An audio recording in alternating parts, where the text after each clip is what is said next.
Ricky Flores here with Sheen Procs from the Trinity Force Network. I'm here with Gate, the mid lane for TIP.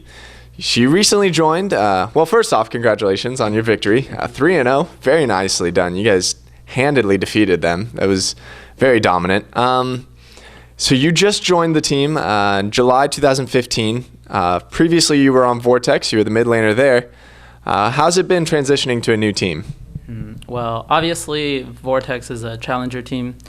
And when you compare a lot of like the things that go on in a challenger team to an LCS team, more so like management and how people think about the game, it's like a big change. I remember Apples to oranges almost. Yeah, basically. I just think the most dramatic difference I saw was like just how people treated scrims. People are generally more timely on like not being tardy, and then also people just think about the game in a different way.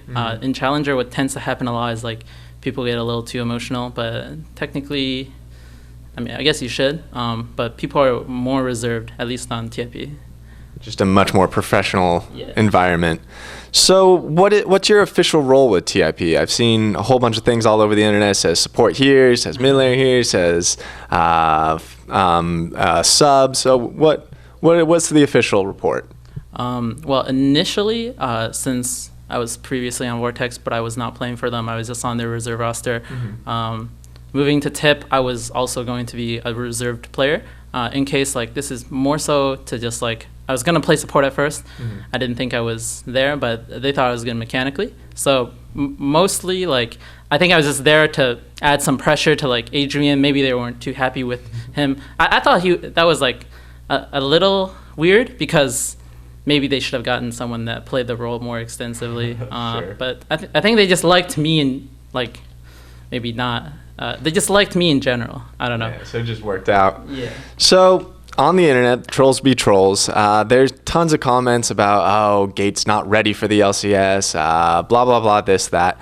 But today you showed a great performance. I mean, yours here was awesome. You had top CS most throughout the game. When you needed to play Lulu, you fulfilled that role with great ease, it looked like. You were there for your team. The Cogmop comp worked great. Moving forward, how confident do you feel stepping into the LCS? Do you feel this is the right place for you? I think it's true when some people say like maybe I'm not ready for LCS or anything like that, but that's definitely like that's not what's on my mind when I play. When I show up on game day, I just want to play the best that I can. I do not care who I'm playing against. I do not care like what I'm playing.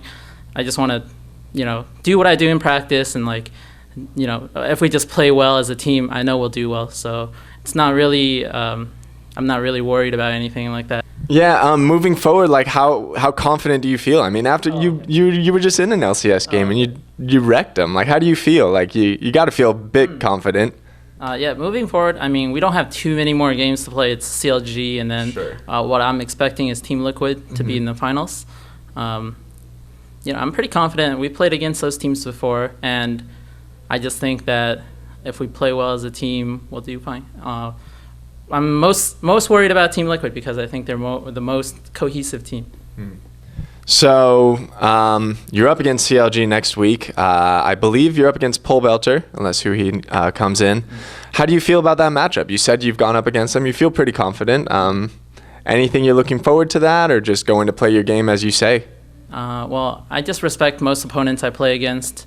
Like I said, I don't try to think too much about who I'm playing against because it really doesn't matter. At the end of the day, you're playing against someone that's controlling a champion, and the champion does what the champion always does in anyone's hands. Maybe they're more proficient at it than some other people, but if I'm doing the same thing, so I just don't really think about it as much. This game is this game, and you're going to play it to your best. I like that. I like that mentality. So were there any plays in these series of games that just made you go, wow, whether that be on your side or the other side, just something that just stood out just as ridiculous today?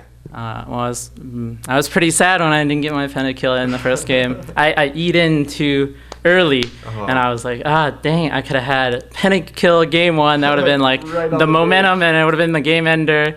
Just stand up, just, hey, pentakill. Yeah, that would have just been nice, but also they're just saying like not on the bright side. We made a few blunders like communicating like a lot of the times we were just like, for instance, like there was one happening bottom lane where I wanted to go in, but Apollo wanted to hit the tower, and then I wanted to hit the tower and Apollo wanted to go in, and then it didn't turn out well, as if we both just did the same thing. So we made it like maybe like 1 or 2 of those every game, which I'm like not proud of, but you know, it's like growing pains as a team, I guess. You don't always have the best communication, and for like a team with 2 foreign players, I think we're doing fine when it comes to communication, at least. We have a lot to improve, though.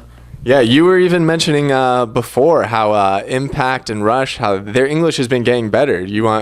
I mean, that's got to be great, like for team synergy and all that.